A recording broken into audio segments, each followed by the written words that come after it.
રાજકોટ શહેરમાં દુર્લભ અને મોંઘા એમ્બરગ્રીસના ગેરકાયદેસર વેપાર સામે પોલીસે મોટી કાર્યવાહી કરી છે। માલવીયનગર પોલીસે ગોંડલ રોડ પર ખોડિયાર હોટેલ નજીકથી 2 શખ્સોને એમ્બરગ્રીસના જથ્થા સાથે ઝડપી પાડ્યા છે અને પોલીસે અંદાજે 97.25 લાખ રૂપિયાનો મુદ્દામાલ કબજે કર્યો છે।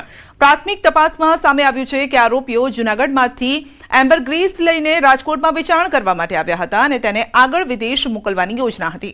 પોલીસે બંને આરોપીઓને મુદ્દામાલ સાથે વન વિભાગને સોંપી આગળની કાર્યવાહી હાથ ધરી છે।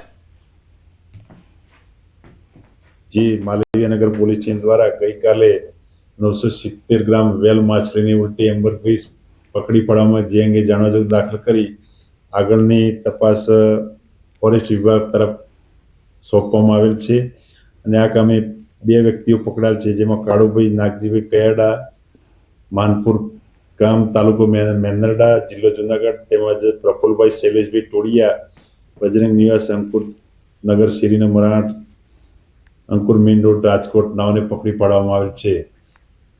અમદાવાદમાં વટવા પોલીસે 1 કરોડ 70 લાખની એમ્બરગ્રીસ પકડી છે। મહુવાનો એક શખ્સ અમદાવાદમાં એમ્બરગ્રીસ વેચવા આવ્યો હતો। પોલીસે બાતમીના આધારે એક આરોપી સાથે એમ્બરગ્રીસનો જથ્થો પકડ્યો છે। વટવા પોલીસે એમ્બરગ્રીસ ખરીદનારની શોધખોળ પણ શરૂ કરી છે।